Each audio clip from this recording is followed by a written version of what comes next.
Quand vous voyez derrière moi, le tableau, je l'ai divisé en plusieurs parties. Pour la simple raison, pour vous aider à comprendre cette leçon d'une manière accessible et facile. Alors, vous avez comme première partie le cadre qu'il faut retenir, disons, par cœur, à savoir ce cours destiné aux élèves du tronc commun. Ça veut dire, j'insiste, que cette leçon-là va, disons, être focalisée sur le programme du tronc commun. Bien évidemment, lettres, sciences X ou bien BIOF également. Alors, le module disons, de cette leçon, c'est le 4e module que vous avez très bien. Là, permettez-moi de faire un petit rappel oral. C'est que votre année tronc commun est composée de combien de modules? Vous avez très bien la réponse de 4 modules. 1. Vous avez vu genre et type de texte. Deuxième module, vous avez vu la nouvelle réaliste. Troisième module, vous avez vu la nouvelle fantastique. Et cette période-là, nous avons... Pas mal de profs ont commencé le 4e module, mais vu les circonstances un petit peu qui touchent le monde entier, nous étions dans l'obligation d'arrêter les cours. Mais, alors, le module intitulé Le bourgeois gentilhomme, c'est le titre de votre pièce théâtrale. J'insiste, c'est une pièce de théâtre. Ce qui est en rouge, c'est comédie-ballet. Ça veut dire quoi, comédie-ballet? Alors, si vous cherchez dans les autres plateformes, vous allez trouver un cours qui va parler des genres littéraires ou bien des genres théâtraux et bien évidemment la comédie-ballet. Donc, comédie-ballet, c'est un genre théâtral qui a vu le jour en, disons, 17e siècle, bien évidemment, avec l'écrivain Molière, Jean-Baptiste Poquelin Molière. Et ici, vous avez le cadre, ou bien le cadre historique, à savoir le 17e siècle, 1670. Alors, pour trouver le siècle, il suffit juste d'ajouter 16 plus 1, ça donne 17. Donc, nous sommes au 17e siècle. Et c'est une activité de langue dont l'objectif est, j'ai tracé deux objectifs pour vous. Alors, premier objectif, c'est découvrir le vocabulaire du théâtre. Pourquoi découvrir? Parce que je sais très bien que vous avez vu déjà au collège le vocabulaire théâtral, mais ça va être une occasion pour les élèves qui ont déjà vu le cours et ça va être une autre occasion, une revisite pour les élèves qui ont déjà oublié l'essentiel de ce module. Alors, deuxième objectif, c'est enrichir son vocabulaire, c'est-à-dire à travers cette séance, vers la fin, Inch'Allah, de cette vidéo, de cette capsule qui va être destinée un petit peu, je répète, au tronc commun et qui va être disponible à tous nos chers élèves disons au niveau national, c'est enrichir son vocabulaire. Ça veut dire, vous savez très bien que pour parler français ou bien pour parler toutes les langues en général, il faut être riche. Ce n'est pas au niveau matériel, mais être riche au niveau vocabulaire, au niveau intellectuel. Alors, cette partie-là, ça va être réservé au vocabulaire, c'est-à-dire au fur et à mesure que j'explique la leçon, ça n'empêche, de temps en temps, on va noter certains vocabulaires que vous devez vous aussi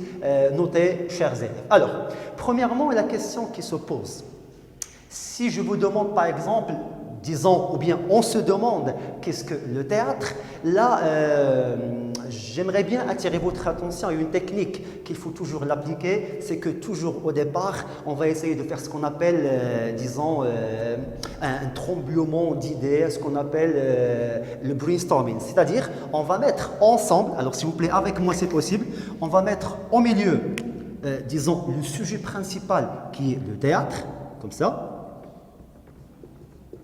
Et on va s'amuser, mais en apprenant, on va le mettre au milieu et on se pose la question, quand j'entends le mot théâtre, à quoi je pense directement? Certainement, certains parmi vous, directement, ils vont penser sans doute à ce qu'on appelle la scène, ou bien des scènes, d'autres mots qu'il faut toujours, disons, mentionner quand on parle du théâtre, c'est l'acte. Alors juste là, vous pouvez dire pourquoi les couleurs, je suis désolé, c'est pas pour un petit peu maquiller le tableau, mais les couleurs ont une importance très importante au niveau de la mémorisation de l'essentiel. Donc les couleurs, c'est pour vous aider à retenir l'essentiel. Alors, continuons notre travail. Alors théâtre, automatiquement, nous devons penser à scène, aux scènes, aux actes. Nous devons penser également à ce qu'on appelle le monologue. Le monologue. Et bien sûr, je vais expliquer chaque mot, disons, à part entière. Également, il faut penser à ce qu'on appelle... Donc, il n'y a pas de théâtre, il n'y a pas de pièce de théâtre sans acteur et sans actrice. Qui va mettre l'histoire ou bien l'intrigue en application? Ce sont les acteurs. Alors, féminin, actrice. Encore, il ne faut pas oublier également, bien sûr il y en a d'autres, mais on va essayer de mentionner que l'essentiel. Alors scène, acte, acteur, monologue. Vous avez aussi ce qu'on appelle la scène d'exposition. Je répète, on va mentionner les vocabulaires au départ et après je passe cette partie-là, on va essayer de définir chaque mot d'une manière très facile. Nous avons également théâtre, il faut parler de didascalie. Également, il ne faut pas oublier les répliques avec S. Et quand on parle de réplique, vous savez très bien, certains parmi vous, automatiquement, ils ont pensé à un autre mot qui va avec la réplique, à savoir la tirade. Encore, il faut penser à ce qu'on appelle, vous savez très bien, quand on parle de roman, on parle de personnages principaux, mais quand on parle de théâtre, on parle de protagonistes. Ce sont les protagonistes. Et au fur et à mesure, avec les protagonistes, ça va à un autre terme qu'on appelle aussi les antagonistes. Les antagonistes. Alors, à votre avis, qu'est-ce qu'on peut ajouter? Certainement, vous allez dire, monsieur, vous avez oublié d'autres mots, mais je vais essayer de vous donner que l'essentiel. Nous avons également dialogue, on parle de dialogue également. On parle de dialogue, ça veut dire un échange disons, de paroles entre plusieurs acteurs. Nous parlons également de mimique, avec S, sans oublier aussi, on peut même élargir le schéma si vous voulez, et on parle de quiproquo. Ainsi, il faut ajouter encore d'autres termes, comme par exemple un dramaturge. Désolé, l'écriture est un petit peu inclinée, mais vous avez la possibilité à revoir la vidéo à tête reposée avec votre cahier de notes, bien évidemment. Encore, il faut parler également de ce qu'on appelle le nœud, qui est une partie très importante. Alors, le nœud, ça vient de quel verbe? Vous savez très bien, ça vient du verbe nouer. Et ça veut dire quoi nouer? Ça veut dire faire un nœud. Le contraire, c'est dénouer. D'où vient le mot dénouement? Je reviens pour l'explication en vous donnant la synthèse à retenir. Donc, scène, acte, dialogue, regardez. Avec cette technique, déjà, dès le départ, ça va être très facile à retenir que quand on parle de théâtre, on parle de scène, d'acte, de monologue, de quiproquo, disons, de didascalie, de scène d'exposition, de dramaturge. Alors, chers élèves, maintenant, c'est bien de faire un schéma, c'est bien de reconnaître le vocabulaire, mais un vocabulaire sans définition, ça va être une information incomplète. Raison pour laquelle on va passer maintenant pour la partie que vous avez déjà encadrée, des définitions à retenir. On va essayer de définir, bien évidemment, ce n'est pas tous les vocabulaires, mais certains vocabulaires qui sont un petit peu études et que vous devez maîtriser, mémoriser pour bien comprendre votre quatrième module, à savoir Bourgeois Gentilhomme, Comédie Ballet de Jean-Baptiste Molière. Alors avec moi s'il vous plaît, tout le monde, prenons vos cahiers et stylos et on passe pour la règle. Bien, définition à retenir. Un grand titre s'il vous plaît, j'insiste là-dessus s'il vous plaît, soyez organisés comme ça pour vous gagner du temps et pour ne pas oublier facilement. Alors, définition à retenir. Bien sûr avec S, qu'est-ce qu'on va définir? On va définir certains vocabulaires et pour d'autres, ça va être sous forme d'un exercice pratique qu'on va le faire aujourd'hui même dans cette vidéo. Alors, définition à retenir. Quelles sont les définitions ou bien le vocabulaire que vous devez retenir avec la définition bien évidemment. Commençons par la première question et qu'on n'a pas noté ici, à savoir une pièce de théâtre. Alors, une majuscule, une pièce de théâtre. Mais, pardon, avant la pièce de théâtre quand même, il faut définir, mais c'est pas grave. Commençons par la pièce de théâtre. Alors, une pièce de théâtre, c'est une œuvre destinée à être jouée durant une représentation théâtrale. Durant une représentation théâtrale. Donc, les pièces de théâtre, généralement, ne sont pas écrites pour, disons, pour la lecture, mais c'est pour être représentées devant le public. Deuxième vocabulaire, et là, j'attire votre attention que normalement, on doit commencer par la définition du mot théâtre avant qu'on passe, mais ça n'empêche. Hein, donc, le mot théâtre. Alors, le mot théâtre, d'abord, l'origine, ça vient, disons, du grec, théatron, à l'origine. Donc, à l'origine. Et bien évidemment, on ne peut pas parler du théâtre sans évoquer l'Antiquité grecque, sans évoquer Aristote, Platon et ainsi de suite. Donc, à l'origine, le théâtre veut dire, le mot théâtre veut dire, entre parenthèses, là vous avez l'étymologie, ça veut dire l'origine du mot, hein, théatron, et qui veut dire est l'endroit, d'où l'on voit quelque chose, et l'endroit d'où on voit quelque chose. Je crois, je serai obligé d'effacer notre fameux schéma. Donc, j'espère bien, je vous rappelle, vous avez la possibilité à revoir la vidéo. Donc, je suis obligé d'effacer cette partie pour terminer les définitions.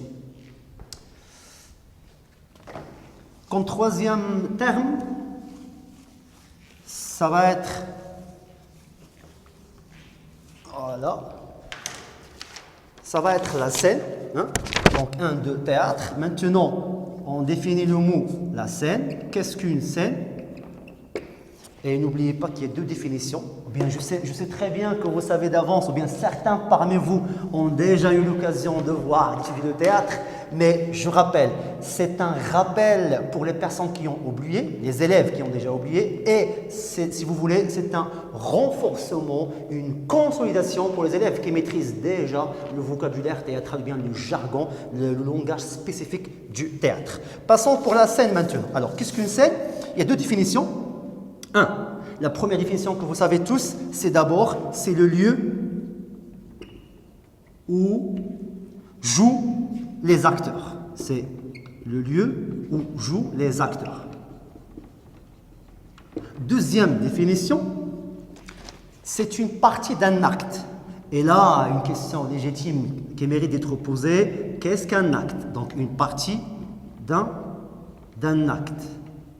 Alors, le mot acte, chers élèves, quand on parle d'un roman, il y a une certaine division, si vous voulez, pardon. Ça veut dire on divise le roman en chapitres. Chapitre 1, 2, 3, 4, 5, 6. Mais quand on parle d'une pièce de théâtre, quoi que ce soit le genre, soit tragédie, comédie, tragicomédie, ballet-comédie, vaudeville ou bien de l'absurde, on parle d'acte. Et qu'est-ce que l'acte? Allez-y, on va mentionner la définition du mot acte. Un acte, c'est une division, si vous voulez, est une division. C'est une division principale d'une pièce de théâtre, tout simplement. D'une pièce de théâtre.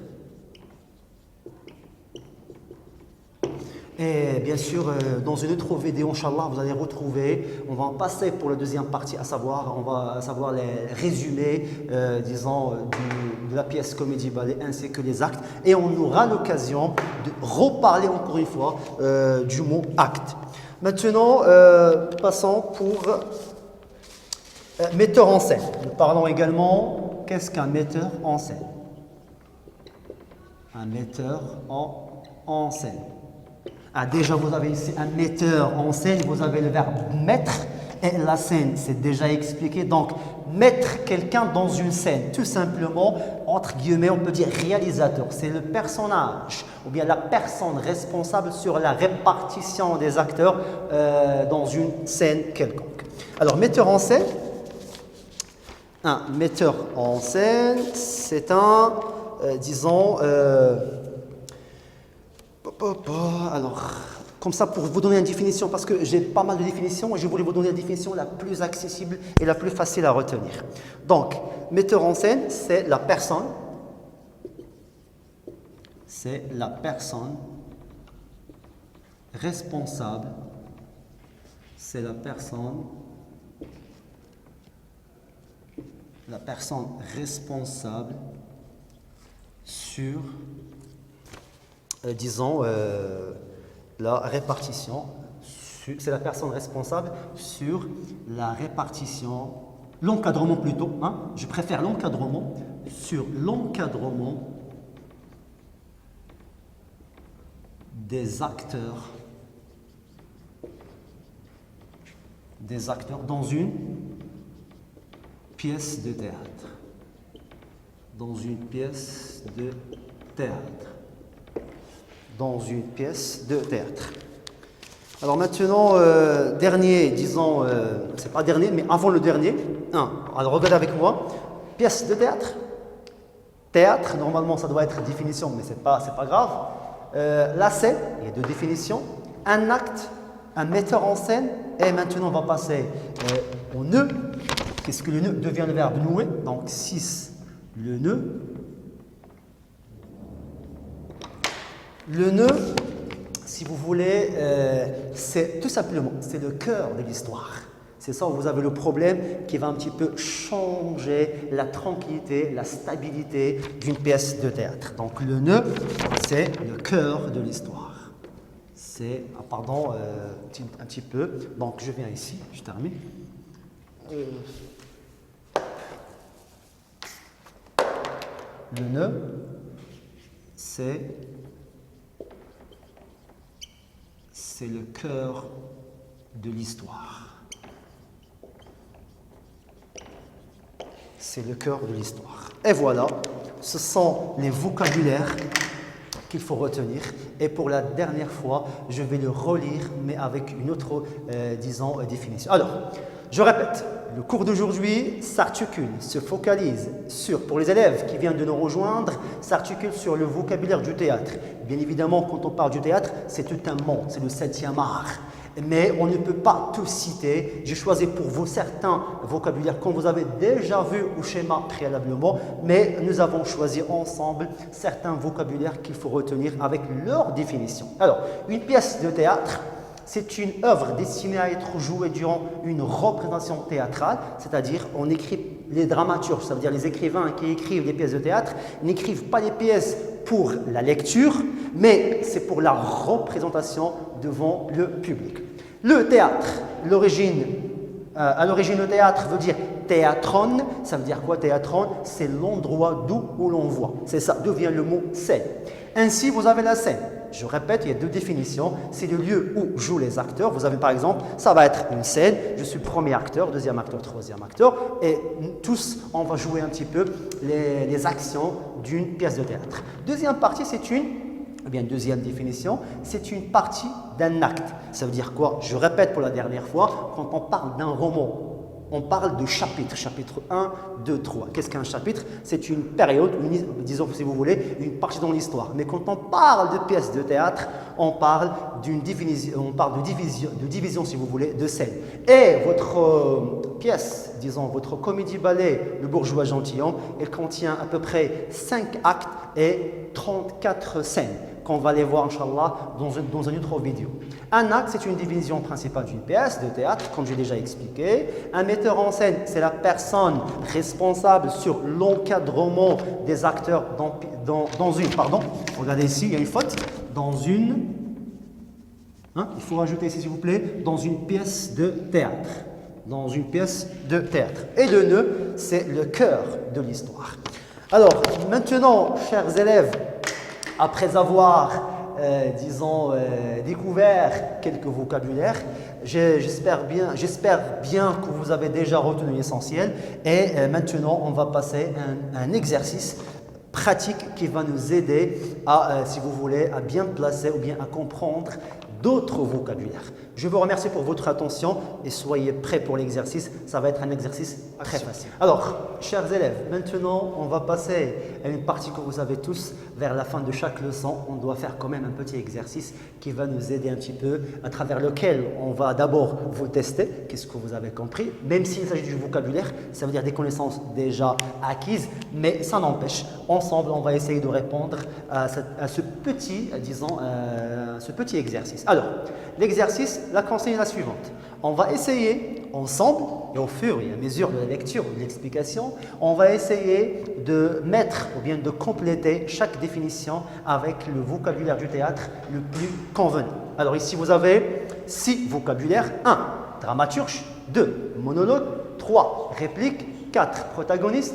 Une tirade, la scène d'exposition. Maintenant, ensemble, on va essayer, si vous voulez, de trouver le vocabulaire le plus propice, le plus convenable à chaque définition. Mais, chemin faisant, essayez de travailler avec moi. 1. Je suis une scène où un seul personnage parle à lui-même. Soyez attentifs, s'il vous plaît. Je suis une scène où un seul personnage. Là, c'est un mot-clé. Un seul personnage, qu'est-ce qu'il fait? Il parle. À qui? À lui-même. Dans ce cas-là, c'est un terme très célèbre quand on parle du théâtre, à savoir très bien, le monologue. À savoir le monologue. Le monologue. Ça va? Donc, qu'est-ce qu'un monologue? C'est le fait de se mettre seul, face au public et commencer à parler, mais à voix. C'est une autre manière, si vous voulez, penser à voix haute. Vous êtes seul sur scène et vous parlez à vous-même. C'est un monologue, c'est un test. Si vous voulez, que les dramaturges ou bien que les metteurs en scène fassent pour quelqu'un qui veut faire du théâtre. Le premier test, c'est est-ce que vous savez faire un monologue? 2. Je suis une parole prononcée dans un dialogue. Vous savez très bien ça veut dire quoi dialogue. Et vous chattez bien évidemment, vous êtes tous connectés aux réseaux sociaux. Donc il y a des dialogues qui s'échangent quotidiennement. Sauf que quand on parle du théâtre, on parle de ce qu'on appelle cette parole qui est échangée à un nom spécifique. À savoir laquelle, oui, c'est une réplique. Donc dans ce cas-là, on va mentionner une réplique. Voilà, et qu'est-ce qu'une réplique? Vous avez par exemple personnage A, personnage B, ils vont échanger des paroles, mais quand on parle de théâtre, c'est vrai, ils échangent des paroles, mais à vrai dire, ce sont des répliques. On dit réplique du personnage A, réplique du personnage B, et ainsi de suite. Troisième définition, c'est clair et facile, pardon. Pourquoi? Parce que déjà vous avez le pluriel, nous sommes les personnages principaux d'une pièce de théâtre, qui sommes-nous? Et si vous faites le scanner, si vous voulez, si vous zoomez les vocabulaires demandés, vous allez trouver, regardez, un dramaturge, un monologue, une réplique, et vous avez les protagonistes. Donc, il s'agit ici des protagonistes. On écrit ensemble les protagonistes. Donc, quels sont les protagonistes? Ce sont les personnages principaux. Mais permettez-moi, s'il vous plaît, de marquer un petit peu les mots-clés. C'est une parole, d'abord, bien sûr prononcée ou dans un dialogue. Concernant la troisième partie, ce sont les personnages principaux d'une pièce de théâtre. Alors, quatrième élément, donc maintenant, nous avons employé monologue, nous avons employé réplique et protagoniste. Il nous reste tirade, dramaturge et scène d'exposition. Je suis la première scène d'une pièce de théâtre. La première scène. Et avec un peu d'attention, vous avez dans les choix une scène d'exposition. Exposition, si vous ouvrez le mot, vous allez trouver exposé. Et qu'est-ce qu'on expose? On expose généralement les personnages, le cadre historique. C'est bien évidemment, on est on est à la première scène. Donc, je suis la première scène d'une pièce de théâtre appelée la scène d'exposition. La scène d'exposition. Point. 5. Je suis une longue réplique. Attention, s'il vous plaît, j'attire votre attention. Qu'est-ce qu'une réplique? C'est un échange, une parole prononcée lors d'un dialogue. Et comment on appelle une longue réplique? Ça veut dire deux personnages qui s'échangent entre eux, mais le personnage A, il va trop parler. Dans ce cas-là, on ne parle pas de réplique, on parle d'une tirade. C'est une tirade. C'est une tirade. Alors, dernier vocabulaire, et comme ça on termine un petit peu notre tâche. Je suis l'écrivain des pièces de théâtre. Regardez, vous avez le mot écrivain et vous avez pièces de théâtre. Oui, on peut dire écrivain, on peut dire auteur, mais quand on parle du théâtre, de préférence, il faut dire un dramaturge. Et c'est le dernier mot qui nous reste pour finir avec cet exercice. Alors, c'est un dramaturge. Dramaturge. Et voilà, chers élèves, c'est ça le vocabulaire, ou bien si vous voulez, le contenu un petit peu très léger de votre séance intitulée, ou bien qui rentre dans le cadre de la grammaire, ou bien du vocabulaire. Donc vous avez eu l'occasion de découvrir, si vous voulez, pas mal de vocabulaire qui appartient au champ lexical du vocabulaire. Maintenant, on va essayer de récapituler tout. J'espère que cette séance va vous aider à comprendre, si vous voulez, l'entrée et à bien comprendre, bien évidemment, le quatrième module qui est le bourgeois gentilhomme, parce qu'il s'agit du théâtre. Donc, évidemment, il faut être armé, il faut connaître le vocabulaire essentiel pour pouvoir comprendre, déchiffrer, ainsi que comprendre les messages implicites d'une pièce de théâtre. Je vous remercie énormément pour votre attention. Je vous donne rendez-vous, Inch'Allah, pour une deuxième vidéo qui va traiter le résumé de la pièce ainsi que le résumé des actes, sans oublier les personnages principaux. Et quand on parle des personnages principaux, on parle des protagonistes. Encore une fois, je vous remercie. Bon courage et bonne chance.